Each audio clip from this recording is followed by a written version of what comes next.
నమస్తే. తెలుగు రాజ్యంకి స్వాగతం. నేను మీ సంధ్య. ఊరికి పెద్దగా ఉండడం వేరు, ఊరంతా గౌరవించే పెద్ద మనిషిగా ఉండడం వేరు. దాంతోపాటు తప్పు ఎవరు చేసినా సరే శిక్ష సమానంగా ఉండాలి అనేది.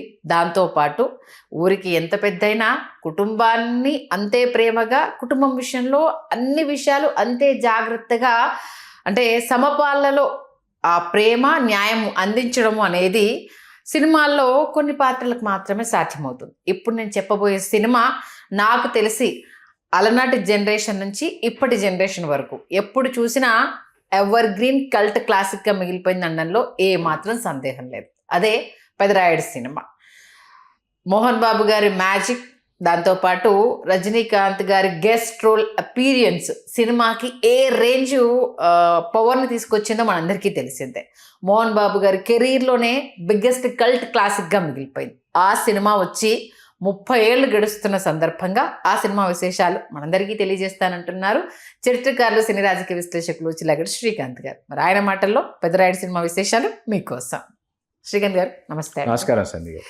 నిజంగా ఇప్పుడు కూర్చొని చూసినా సరే మీరు ఎప్పుడు చెప్పే మాట, ఒకసారి స్టార్ట్ అయ్యిందంటే క్లోజ్ అయ్యేంత వరకు కదలకుండా చూసే సినిమాలో, అలనాటి సినిమాలో ప్రతి ఒక్కరి ప్లేలిస్ట్లో పెదరాయుడు అనేది అప్పటి జనరేషన్ నుంచి, అంటే మా అమ్మ వాళ్ళు, వాళ్ళ అమ్మ వాళ్ళ దగ్గర నుంచి మొదలుకొని ఆ తర్వాత నా జనరేషన్ వరకు అయినా సరే చూసే సినిమాలో అది. అసలు ఎలా అంత అద్భుతమైన సినిమా రూపొందించబడిందంటే ఏం చెప్తారు? ఈరోడ్ సుందరం గారు కథ అందిస్తే తమిళంలో రూపొందినటువంటి నాట్యామై. అప్పటికి మోహన్ బాబు గారు వరుస పరాజయాలతో సతమతమవుతూ ఆర్థికంగా కూడా చాలా ఇబ్బంది పడుతున్నటువంటి ఒకానొక సమయం. ఒకరోజు ఇంట్లో ఫోన్ మోగింది. ఫోన్ తీసిన మోహన్ బాబు గారికి అవతల లైన్లో రజనీకాంత్ గారి వాయిస్ వినిపించింది. ఓకే, నాట్యామై అని ఒక సినిమా చూశాను, చాలా బాగుంటుంది, నువ్వు వెంటనే వెళ్ళి, నిర్మాత ఆర్బి చౌదరి గారు తమిళంలో, ఆయన దగ్గరికి వెళ్ళి వెంటనే రైట్స్ కొనుక్కో, ముందు రైట్స్ కొను, తర్వాత సినిమా చూడు, రైట్స్కి చాలా కాంపిటీషన్ ఉంది, నేను కూడా ఫోన్ చేసి చెప్తాను అంటే మోహన్ బాబు గారు ఒక పొద్దుట బయలుదేరి ఆర్బి చౌదరి గారు ఆఫీస్కి వెళ్తే ఇంకొక పావు గంట ఆలస్యం అయ్యి ఉంటే మోహన్ బాబు గారు ఆ సినిమా రైట్స్ వేరే వాళ్ళకి వెళ్ళిపోయేవి. ఆ వేరే నిర్మాత కేవి సత్యనారాయణ గారి సౌదామిని క్రియేషన్స్, సుందరకాండ, కొండపల్లి రాజా సినిమాలు తీశారు. ఆయన ఆలోచన ఎన్టీ రామారావు గారితో, బాలకృష్ణ గారితో, కె రాఘవేంద్ర గారి దర్శకత్వంలో తీద్దామని ఆయన అనుకుంటున్నారు. కానీ ఆయన ఎదురుగుండా కూర్చొని మాట్లాడుకుంటున్నారు. ఎవరు? ఆర్బి చౌదరి గారు, కేవి సత్యనారాయణ గారు మాట్లాడుకుంటుండగా మోహన్ బాబు గారు వెళ్ళారు. వెళ్ళిన తర్వాత మోహన్ బాబు గారు వెళ్ళటం, రజనీకాంత్ గారు ఫోన్ చేయటం ఆర్బి చౌదరి గారికి ఒకే సమయంలో జరిగింది. రజనీకాంత్ గారు చెప్పిన తర్వాత వారు వన్ సైడ్ కదా, వెంటనే రైట్స్ ఆర్బి చౌదరి గారు మోహన్ బాబు గారికి ఇచ్చేశారు. ఇచ్చిన తర్వాత అప్పుడు సినిమా చూశారు మోహన్ బాబు గారు. చేస్తే రవిరాజ పినిశెట్టి దర్శకత్వంలోనే చేయాలి నిర్ణయించుకున్నారు. ఎందుకంటే రీమేక్ చేయటంలో, రీమేక్లో ఏంటంటే రవిరాజ గారి శైలి ఏంటంటే ఒరిజినల్ కంటే రీమేక్ చాలా బాగుంటుంది. రవిరాజ గారి ఆ విషయంలో రవిరాజ గారు అద్భుతం. ఓకే, అనుకున్న తర్వాత ఏ పాత్ర అసలు ఎవరు ఏమిటి అనేటటువంటి స్టార్ కాస్టింగ్ అక్కడ రజనీకాంత్ గారితోనే కూర్చున్నారు మోహన్ బాబు గారు. వెళ్ళి కూర్చుని మోహన్ బాబు గారు ఖుష్బూ గారి పాత్ర ఖుష్బూ గారే వెయ్యాలని అంటే రవిరాజ పినిశెట్టి గారు భానుప్రియ చేస్తే బాగుంటుందని.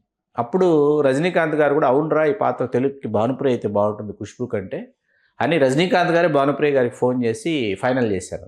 చేసి అట్లా మీనా గారి పాత్ర సౌందర్య గారు, కైకాల సత్యనారాయణ గారు, ఆనందరాజు, ఇలా సో మెనీ ఆర్టిస్టులు, శుభశ్రీ, వీళ్ళందరూ అయిన తర్వాత జయంతి గారి పాత్ర చాలా అద్భుతమైన పాత్ర, చాలా బాగుంటుంది. మేనత్త పాత్ర అద్భుతమైన పాత్ర, చలపతిరావు గారు, స్టార్ కాస్టింగ్ రాజా రవీంద్ర, వీళ్ళందరూ అయిన తర్వాత ఏంటంటే ఈ తండ్రి పాత్ర అసలు ఎవరు అర్థం కావట్లేదు నాకు అని మోహన్ బాబు ఎవరి చేతి వేయించాలి, ఇక్కడేమో తమిళంలో విజయ్ కుమార్ గారు అదరగొట్టేశారు, తెలుగులోకి వచ్చేటప్పటికి ఎవరి చేతి ఈ పాత్ర చేయించాలి నాకు అర్థం కావట్లేదు అంటే గట్టిగా వికటాటహాసం చేశారు రజనీకాంత్ గారు. ఏంటంటే నేను ఆ క్యారెక్టర్ చేయడానికి నీ చేతి సినిమాకు వినిపించాను, కాబట్టి అంటే నువ్వు వేస్తావా నాకు తండ్రి గట్ట, అవునరా నేనే వేస్తాను, నేనే వెయ్యాలి, ఆ పాత్ర నాకే చెయ్యాలని ఉంది అని చెప్పి రజనీకాంత్ గారు పాపారాయుడు పాత్ర ఆయన పోషించడం. ఫిబ్రవరి 11, 1995 హోటల్ హాలిడే ఇన్లో ఈ సినిమా ప్రారంభమైంది.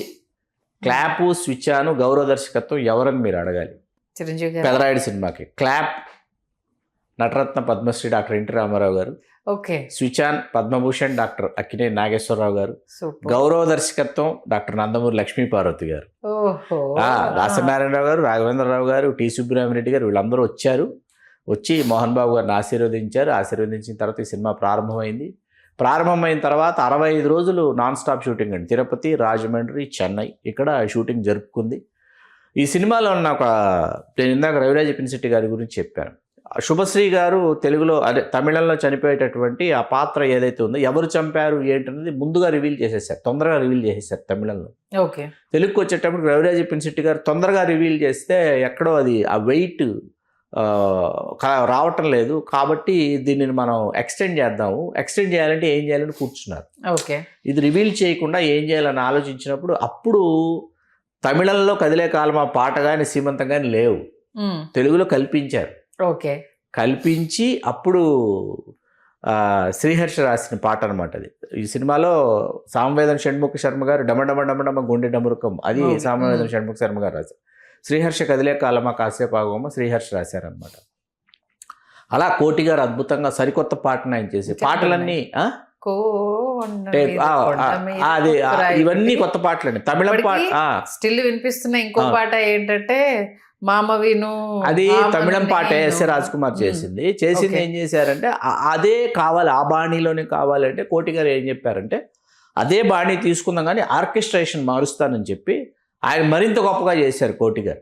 యాజ్ ఇట్ ఈజ్ సాంగ్ కాదండి, తమిళంలో యాజ్ ఇట్ ఈజ్ పాట నేను విన్నాను, ఆ పాట కూడా విన్నాను. అది యాజ్ ఇట్ ఈజ్గా కాకుండా వేరేలాగా చేశారు. ఇక్కడ ఆర్కెస్ట్రేషన్ మార్చారు కోటి గారు. మార్చిన తర్వాత చాలా గొప్పగా వచ్చింది పాట. మీకు పాపారాయుడు పాత్ర వచ్చి వెళ్ళిపోయేటటువంటి సమయం, అసలు బంధాలు కాదురా, నాకు కావాల్సింది నీతి, న్యాయం, ధర్మం అని చెప్పేటటువంటి డైలాగ్స్ కావచ్చు, ఆ పాత్ర ఎంట్రీ, ఆ పాత్ర ఎగ్జిట్తో ఒకసారి ఏంటంటే ఉరిమి మెరుపు మెరిసి అన్నట్టు ఉంటుంది అనమాట. ఆ కాసేపు అరగంట మీకు సినిమా ఎలాగుంటుందంటే 10 నిమిషాలు అనుకున్నారు, 15 నిమిషాలు అనుకున్నారు, టోటాలిటీలో చూస్తే ఒక ½ అన్ అవర్ స్పాన్గా అనిపిస్తుంది రజనీకాంత్ గారు ఉన్నది. ఆ అరగంట మీకు సినిమాని ఎక్కడికో నెక్స్ట్ లెవెల్కి తీసుకెళ్ళిపోయింది. పెదరాయుడు సాధించిన 41 కేంద్రాలు అప్పట్లో శతదినోత్సవం చేసుకోవడం మామూలు విషయం కాదు. అట్లాగే ఎనీ సెంటర్ రెవెన్యూ విషయంలో అప్పటిదాకా ఉన్న తెలుగు సినిమా రికార్డులన్నీ తుడిచిపెట్టుకుపోయేలా చేయటం.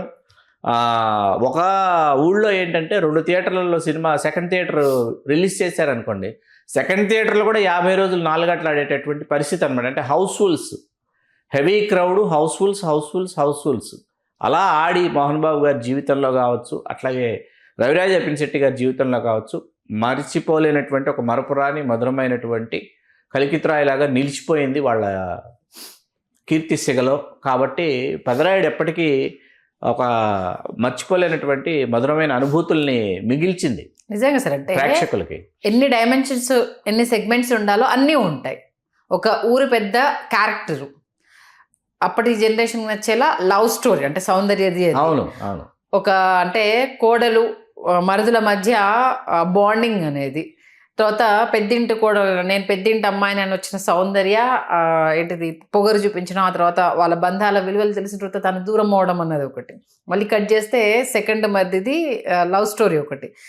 ఇంత ఎపిసోడ్లో రజనీకాంత్ గారు అన్న ఎపిసోడ్ ఉంది కదా, సీరియస్లీ పెళ్లి చూపుల ఎపిసోడ్లో సార్ రజనీకాంత్ గారి యాక్టింగ్ చూస్తే ఇంత అమాయకంగా, అంటే బావను దడదడలాడించే ఆరోలు ఒకటి, చెల్లెలకి సపోర్టివ్గా ఆయన ఉండేసి, చెల్లెమ్మా ఇప్పుడు ఈ టెస్ట్ అవసరం గుడ్డిదో తెలియాలి కదా అని రైట్ కానీ అమ్మ అంటే ఒక చిన్న పిల్లాడి మనస్తత్వం. అంటే అంత పెద్ద ఊరికి పెద్ద అయినా సరే కుటుంబం విషయంలో ఎంత కేర్ఫుల్గా ఉంటారు ఆయన, ప్రతి విషయాన్ని అసలు చూపించిన విధానం సూపర్ సార్. అంటే ఆ థాట్ ఈ సినిమాకి సంబంధించి రవిరాజ పినిశెట్టి గారికి వెన్నుదన్నుగా నిలిచింది సంభాషణల రచయిత సత్యమూర్తి గారు, దేవిశ్రీ ప్రసాద్ గారు నాన్నగారు. కంప్యూటర్ కాలంలో కూడా ఆడది తాళి కట్టించుకుంటోంది అంటే అది మగవాడి గొప్పదనం కాదు, ఆడదాని గొప్పదనం. ఇట్లాంటి అద్భుతమైన డైలాగులు ఇవన్నీ. పైగా పెదరాయుడు గారు సౌందర్య గారితో ఇంగ్లీష్లో మాట్లాడేటువంటి డైలాగ్, దాని మీద ఆ తర్వాత అఫ్కోర్స్ చాలామంది ఎన్ని మీమ్స్ చేసినా ఏం చేసినా ఎన్ని దాన్ని ఏమంటారు సెటైరికల్గా దాన్ని ఏ విధంగా వాడినా కూడా ఆ సమయానికి అది ట్రెండింగ్ గొప్ప సంభాషణ. ఫిషర్ మ్యాన్ ఏమన్నా తెలుసమ్మా అనేసి అని ఇప్పటికీ దాన్ని ఏదో ఒక సందర్భంలో వాడుతూనే ఉంటారు దాన్ని. 175 రోజుల వేడుక మోహన్ బాబు గారు తిరుపతి శ్రీ విద్యానికేతన్ ప్రాంగణం అంత సమీపంలో చేశారు. ఆ వేడుకకు నేను హాజరయ్యాను అప్పట్లో. అప్పుడు శివ మ్యూజికల్స్ అని ఉండేది. ఎండి రామ్మూర్తి గారు తణుకులో వారు ఉన్నారు ఇప్పటికీ. వారు ఆడియో కంపెనీ ప్రారంభించాలనుకుంటూ సినిమా వేడుకలకి హాజరవుతూ ఉండేవాడు. అప్పుడు ఆయన నేను కలిసి ఆ వేడుకకి హాజరవడం నేను ఇప్పటికీ మర్చిపోలేను. పర్చూరి సోదరులు ఆ రోజు కార్యక్రమ వ్యాఖ్యాతలుగా వాళ్ళు వ్యవహరించడానికి ముందు ఒక పాత గ్రామ్ఫోన్ రికార్డు తీసుకొచ్చి ఆ పాత రికార్డును బద్దలు కొట్టాం, కొత్త రికార్డును సృష్టించామని వేదిక మీద వాళ్ళు చేసినటువంటి హడావిడిని దాసనారాయణరావు గారు శుతిమెత్తుగా చురకలంటించారు ఆ రోజు. ఏమనంటే పాత రికార్డుని బద్దలు కొట్టే సరికొత్త రికార్డులు ఎప్పటికప్పుడు వస్తూ ఉంటాయి, వస్తున్నంత మాత్రాన మనం ప్రదర్శించకూడదు, అది గర్వం అనుకుంటారు, అహంకారం అనుకుంటారు, అణకు ఉండాలి, వినయం ఉండాలి, విధేయత ఉండాలి. దాసనారాయణ గారి ప్రసంగం ఇంకా నాకు వినిపిస్తుంది. అప్పటికి సినిమా విడుదలై 95 జూన్ 15 విడుదలైంది.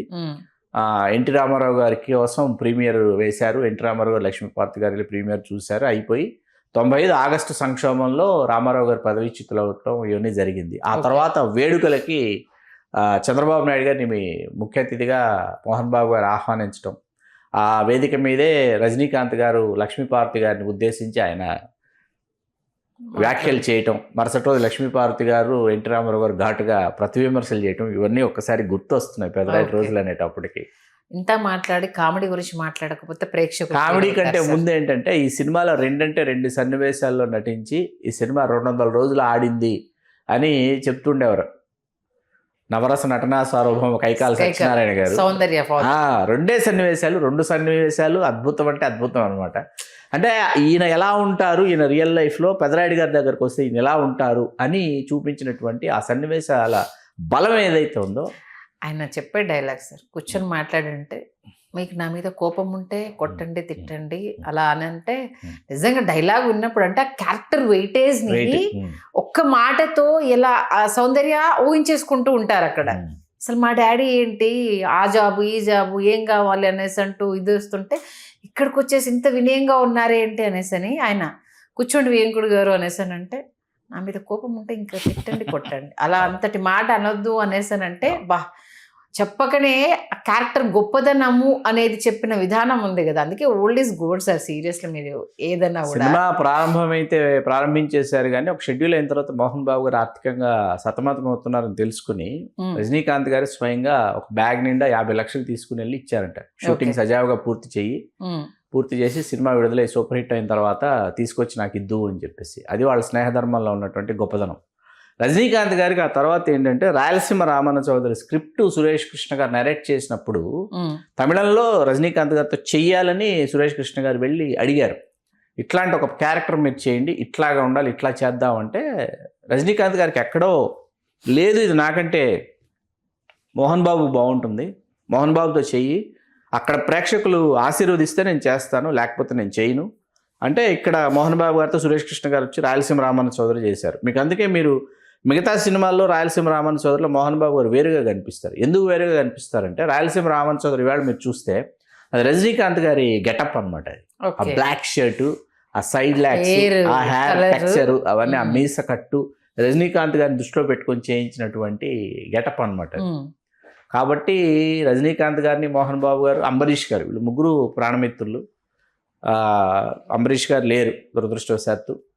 మిగతా 2 మిత్రులు మళ్ళీ కలిసి నటిస్తే బాగుంటుందని ఇవాళకి మోహన్ బాబు గారిలో ఎక్కడ ఆయన శక్తి ఏమాత్రం సన్నగిల్లలేదు. ఇంకా ఆయన ఏమంటారు మరింత శక్తివంతుడై నేను కనిపిస్తానని ప్యారడైజ్లో మనకి కనిపిస్తున్నటువంటి విధానం ఆయనలో ఇంకా శ్రీనివాస మంగాపురంలో ప్రూవ్ నిరూపించుకున్నారు. చాలా బాగా చేశారు. ప్యారడైజ్ తోటి విశ్వరూపం చూపించబోతున్నారు అన్నది చాలా స్పష్టంగా తెలుస్తుంది. నాకు బ్రహ్మానందం గారు, మోహన్ బాబు గారు కామెడీ గురించి నాకు కావాలి సార్. ఎందుకంటే ఎంటైర్ సినిమాలో అది వాళ్ళు నిజ జీవితంలో కూడా వాళ్ళిద్దరు అలాగే ఉంటారండి. అది మెయిన్. నిజ జీవితంలో కూడా వాళ్ళిద్దరు అలాగే ఉంటారు కాబట్టి అది స్క్రీన్ మీదకి వచ్చేటప్పటికి చిరంజీవి గారితో ఒక విధమైన చనువు ఉంది బ్రహ్మానందం గారికి, మోహన్ బాబు గారితో మరొక విధమైన చనువు చాలా ఈవెంట్స్ లో అది తెలుస్తుంది కదా. కాబట్టి ఆ చనువు కొద్ది ఏంటంటే అసెంబ్లీ రౌడీ దగ్గర నుంచి అండి, ఎందుకంటే మామ పాత్ర కదా అసెంబ్లీ రౌడీలో, అక్కడి నుంచి ఏంటంటే మోహన్ బాబు గారి పక్కన మనకి బ్రహ్మానందం గారిని చూడటానికి ప్రేక్షకులు అలవాటు పడ్డంతో అక్కడి నుంచి బ్రహ్మానందం గారిని కొనసాగించడంలో పెదరాయుడులో అద్భుతం అసలు. వీక్స్ ఇంకా ఆ, వెళ్ళి చెప్పినప్పుడు చెల్లుమంటే గుబగ్గు ఆ సన్నివేశం ఒకటి ఉంటుంది. వీళ్ళిద్దరు ఫాదర్ సన్స్ది తల్లి ఎవరో తెలియకుండా సతమతం అయిపోతుంటే పాకీజా వస్తుంది, ఆ ముస్టాడ్ వస్తే నీ కొడుకు ఊటీలో చదువుతున్నాడా, ఓరి ముస్నా ఫాదరు చూడరా ముస్టిదాని కొడుకు ఊటీలో చదువుతున్నాడు అంటారా అనేసి నా కాన్వర్సేషన్. సరే ముస్టిదైనా సరే నా తల్లి కాబట్టి నేను గౌరవించే నువ్వు నా కొడుకేంటి అనేసి ఆవిడ ఎక్స్ప్రెషన్ కావచ్చు. Seriously each and every scene నాకు దీంట్లో ఎంటైర్లో 2 సీన్స్ బాగా నచ్చుతాయి సార్. ఒకటి జయంతి గారు మెట్ల మీద నుంచి కింద పడుతూ ఉంటే వాటర్ ఇవ్వాలని ఉంటుంది, ఊరి కట్టుబాట్ల ప్రకారం ఇవ్వలేము. ఆ సీన్ ఎలా జనరేట్ చేశారు ఏంటి అని ఇప్పటికీ గూస్ బంప్స్ వస్తాయి. ఆ చేయితోటి పూజారి తగులుతూ ఉంటే దొర్లుకుంటూ వచ్చి జయంతి గారి దాహం తీరుస్తుంది చూడండి సార్. బా థియేటర్లో ఒక్కొక్కరు అబ్బా ఇంత కఠినంగా ఉన్నారు ఏంటి, ఒక్కరు ఇయ్యట్లేదు ఏంటి అని ఆ ఫీలింగ్ అనేది. ఆ సీన్ గురించి చెప్పాలంటే ఏం చెప్తారు? అద్భుతం అండి. ఎందుకంటే దాన్ని రవిరాజ పినిశెట్టి గారు తెరకెక్కించిన తీరు. ఎందుకంటే తమిళంలో బాగుంటుంది, బాగోలేదని కాదు, కానీ తెలుగుకి వచ్చేటప్పటికి ఇక్కడ నేటివిటీ ఒకటి మిస్ అవ్వకూడదు, ఫీల్ మిస్ అవ్వకూడదు, ఎమోషన్ మిస్ అవ్వకూడదు. ఈ 3 బ్లెండ్ అవ్వాలి. ఈ 3 బ్లెండ్ అయినప్పుడే సీన్ రక్తి కడుతుంది. ఆ విషయంలో రవిరాజ పినిశెట్టి గారు ఒరిజినల్ కంటే 4 ఆకులు ఎక్కువ చదివి తీశారని అనిపించేంత గొప్పగా తీశారు. No doubt at all. Seriously మీరు తమిళ్లో చూసిన తర్వాత నాకు తెలుగు చూశాక తమిళ్లో కన్నా తెలుగు చాలా బాగా నచ్చింది సార్. ఎందుకనంటే ఖుష్బు గారి క్యారెక్టర్ కన్నా భానుప్రియ గారు ఒదిగిన తీరు ఇక్కడ, అంటే ఖుష్బు గారిని తక్కువ చేయడం కాదు, బట్ మనకు భానుప్రియ గారు ఒదిగిన తీరు అద్భుతం. సీరియస్లీ చాలా అంటే చాలా. మళ్ళీ ఇంకోటి ఏంటంటే వాళ్ళతో ఉన్నంతసేపు వాళ్ళ విలువ తెలియలేదు, వాళ్ళ విలువ తెలిసేసరికి నేను బయటకు వచ్చేసాను అనేసని సౌందర్య గారు చెప్పే డైలాగ్. బ్లెస్సింగ్స్ కోసం వెళ్ళినప్పుడు ఆయన గాజులు తట్టంగానే అన్ని మీద పడుతూ ఉంటాయి కదా, భలే ఎమోషనల్ టచింగ్గా ఉంటుంది సార్. అంటే డ్రామాను అదే అంటున్నా, డ్రామాని ఇంత అద్భుతంగా ప్రేక్షకుడిని మెప్పించాలి. అబ్బా ఇది కదా సీన్ అనేసి, ఇది కదా ఎమోషన్ అనేసి తీయడం అంటే మామూలు విషయం కాదు. ఇలా మనం డైరెక్టర్స్ గురించి మాట్లాడుకున్నప్పుడు ఈ ఒరిజినాలిటీ మిస్ అయిపోతుంది మన డైరెక్టర్స్ లో అన్నది. రవిరాజ పినిశెట్టి గారి గొప్పదనం అండి అది. ఎందుకంటే నేను ఇందాక చెప్పినట్టు ఒరిజినల్ కంటే తెలుగులోకి తీసుకొచ్చేటప్పుడు ఏంటంటే ఆయన చాలా కఠినమైనటువంటి నియమాలు పాటిస్తాడు. నియమాలు అంటే తీసేటప్పుడు చాలా ఏకాగ్రతగా ఉంటాడు. ఆయన డైరెక్షన్ డిపార్ట్మెంట్ కూడా అంతే పకడ్బందీగా ఉంటుంది. ఆయన ఎక్కడ అన్కాంప్రమైజ్డ్ డైరెక్టర్ రవిరాజ పినిశెట్టి గారు. మీరు బంగారు Bullodu direct cinema, not remake. అట్లా మీరు కొన్ని సినిమాలు మనం యముడికి మొగుడు ఇలా తీసుకున్నాం అనుకోండి, ఇవన్నీ ఏంటంటే అసలు అంత బ్లాక్ బస్టర్లు ఇచ్చిన డైరెక్టర్ లో ప్రొఫైల్లో ఉండటం. యాక్షన్ కింగ్ అర్జున్ గారితో కోనసీమ కుర్రోడు అని ఒక సినిమా చేశారు. సుమన్ గారితో సాహసపుత్రుడు అని ఒక సినిమా చేశారు. అలాగే శోభన్ బాబు గారు, రాజశేఖర్ గారు, జగత్ బాబు గారు పెట్టుకుని బలరామకృష్ణ సూపర్ హిట్ ఇచ్చాడు తమిళ సినిమా. అద్భుతం అది.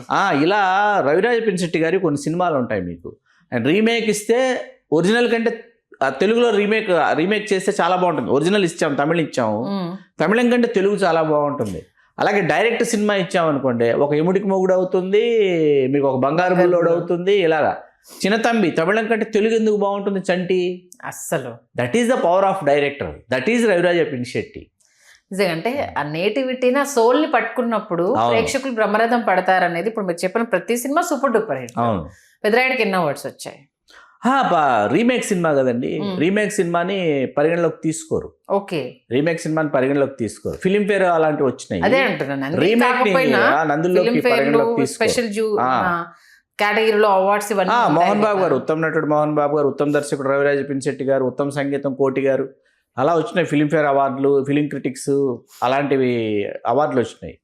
కానీ మోహన్ బాబు గారి నట జీవితంలో టాప్ 10లో ఖచ్చితంగా ఒక కలికితురాయి. ఇందాక నేను చెప్పినట్టు రవిరాజ పినిశెట్టి గారు మోహన్ బాబు గారు తర్వాత కలిసినా విజయాలు అందివ్వలేకపోయారు. అధిపతి అని ఒక సినిమా చేశారు, రాయుడు అని ఒక సినిమా చేశారు. ఏవి అసలు అంచనాలను కూడా అందుకోలేకపోయాయి అనమాట. అంటే పెదరాయుడు సృష్టించిన ప్రపంచం అటువంటిది, పెదరాయుడు ప్రభావం అటువంటిది అనమాట. పెదరాయుడు 2 అనేసి అది రవిరాజ పినిశెట్టి గారు, ఆగిపోయింది. రవిరాజ పినిశెట్టి గారు ఆలోచన.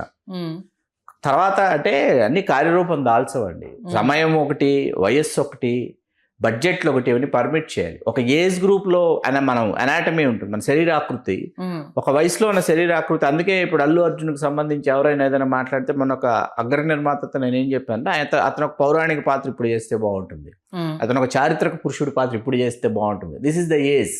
ఇంకో 10 సంవత్సరాల తర్వాత మీరు చేయలేరు, 5-6 సంవత్సరాల తర్వాత కూడా మీరు చేయలేరు. బాలకృష్ణ గారు ఒక వయసులో ఉన్నటువంటి అందం కాదు, సౌందర్యం బాలకృష్ణ గారు. తర్వాత బాలకృష్ణ గారు కథానాయకుడు మహానాయకుడు చేస్తే ఏ ఏజ్లో చేయాల్సిన క్యారెక్టర్ ఆ ఏజ్లో చేయకుండా అది మీరు main, before ఇంకా. మీరు అయిపోయిన తర్వాత చేస్తే ఏమవుతుందంటే కూర్చోదు. మీ శరీరాకృతి ముఖాకృతి అన్నవి వచ్చేస్తు వచ్చేసి అనేది అనేది అంగీకరించవు. శ్రీరామరాజ్యం ఆ సమయానికి చేసేటప్పటికే ఆయన ముఖాకృతిలో మార్పు వచ్చింది, శరీరాకృతిలో మార్పు వచ్చింది. అవును. అది బాపు గారు, పిఆర్కే రాజు గారు ఆయన సినిమాటోగ్రాఫర్ వాళ్ళు, విఎఫ్ఎక్స్ టీము వాళ్ళు చాలా అద్భుతంగా దాన్ని తెరకెక్కించారు. ఓకే. అలా ఏ వయస్సులో చేయాల్సినవి ఆ వయస్సులో చేస్తే ఒక అద్భుతమైనటువంటి ఒక రూపుదాలుస్తుంది అనమాట. ఖచ్చితంగా మీరు అన్నట్టు 30 ఏళ్ళు అయిపోయినా ఇప్పటికే సినిమా గురించి మాట్లాడుతున్నామంటే దట్ ఈజ్ రవిరాజ పినిశెట్టి అని అనక తప్పదు. శ్రీలక్ష్మీ ప్రసన్న పిక్చర్స్, మాస్టర్ మంచు మనోజ్ కుమార్ సమర్పించు ఓకే, పెదరాయుడు. Seriously sir. ఎందుకంటే ఎన్నిసార్లు టీవీలో చూసినా, ఎన్నిసార్లు ఇప్పటికే క్యారెక్టర్స్ కామెడీ అంతలా గుర్తుండిపోయింది అని అంటే అది మామూలు విషయం కాదు. అది మరొక్కసారి మా అందరికి పెదరాయుడిని గుర్తు చేసి అలా ఆ కాలంలోకి తీసుకెళ్ళిన మీకు ప్రత్యేక ధన్యవాదాలు శ్రీకాంత్. ధన్యవాదాలు సంధ్య గారు.